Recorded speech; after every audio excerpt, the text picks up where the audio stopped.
Alright, so today I'm sitting in a 2010 Volkswagen Beetle and Glovebox doesn't open.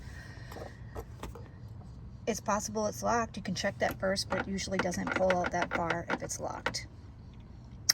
Usually these handles are completely broke off by the time I see them. This one's in place. I'd like to keep it that way. There really is no way to fix this. There's no way to replace this handle. I wish I could show you inside, but there are two little tabs.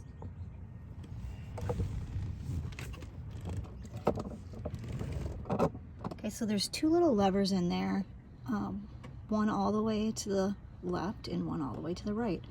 You're just gonna pitch in there until you find it, push it down. Not sure if I can do this with one hand, but we'll give it a shot. Oh, there we go. So you might not get it on the first try like I just did now, because I've actually opened this glove box a few times over the past few days, cleaning it out and trying to figure out what the problem was. So be patient, you'll find it. If you hold a light inside that slot, you will see the little levers and gives you more idea where you need to put the flathead screwdriver. Now that you have it open, we're going to talk about how you're going to fix this.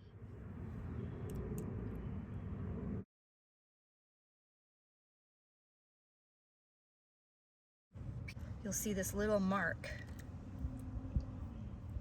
That's the mark that the little rubber stopper is making. Now that's great because now we know exactly where to put the counterpart. Okay, so we're going to remove this little rubber stopper here. So inside this hole, which you really can't see, is a T20 torque screw. Just going to put that in there and wait for it to get seated and just take that right off. There you go. Throw that aside.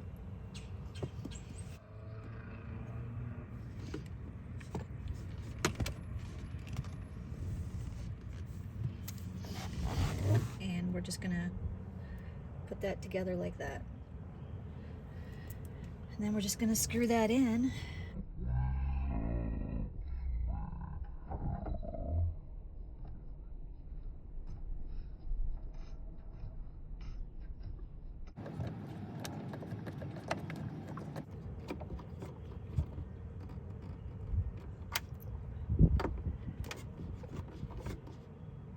Let it get nice and flat. And we're going to take that larger magnet and just pop it right in there.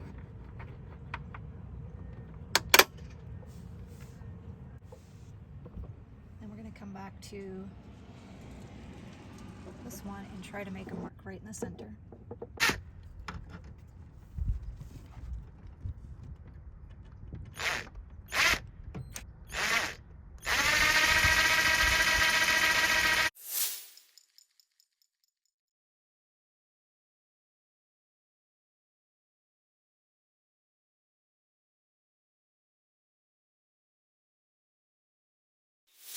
And again, you do have a little divot on one side, so make sure you put that screw in that divot.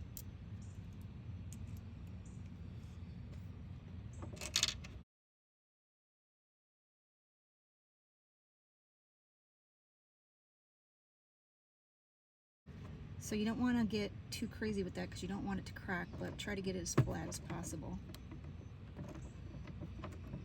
The screw doesn't sit quite as flat as I would like it. It's a little edgy on there. The other issue that some of you may or may not have, you see you still have these little things sticking out that are going to lock as soon as we shut this. So there's a couple of things that you could do. So we could go the whole cutoff wheel, or we could just break that off, but I really want it to have a nice OEM look to it when it's finished. I don't want it to look like it has broken pieces. So what I'm going to do is I'm going to use this soldering tool. So I'm just waiting here. Just gonna wait for that to get hot.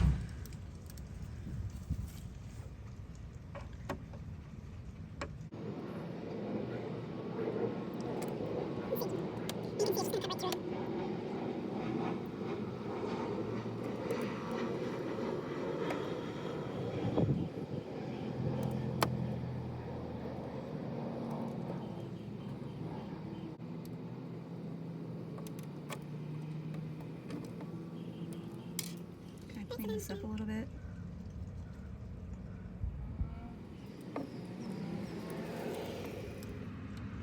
And you can make it as perfect as you want to make it.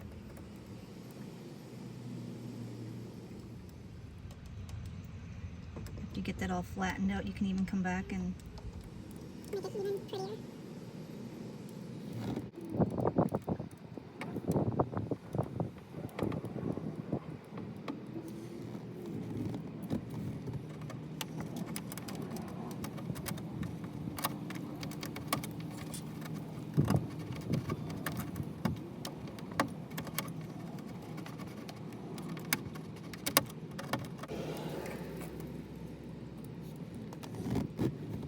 You just want to come back with that razor blade before it gets too hard. It's just going to pop right over there. So I'm actually pretty happy with that. That looks really nice. I might just sand it a little bit and throw some black Landau Sem dye on that to make it perfect. And then you're just going to do the other side.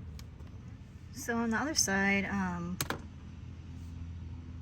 where that stopper, retractable stopper was, or lock, on mine it was broken, so I didn't get this side cleaned up quite as nice as the other side.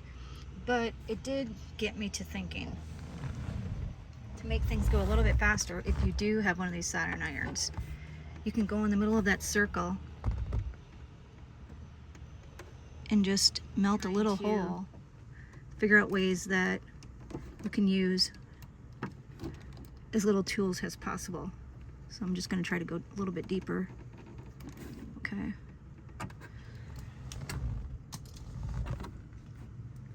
Let's try that again. All right. There we go. Wow. So that was a big help. So just try that. Okay, so they're all installed. Just want to clean it up a little bit, but overall I think it turned out real good. The side's a little messy, but I'll clean that up a little bit yet. And now let's see if it closes. Amazing, love it. Perfect.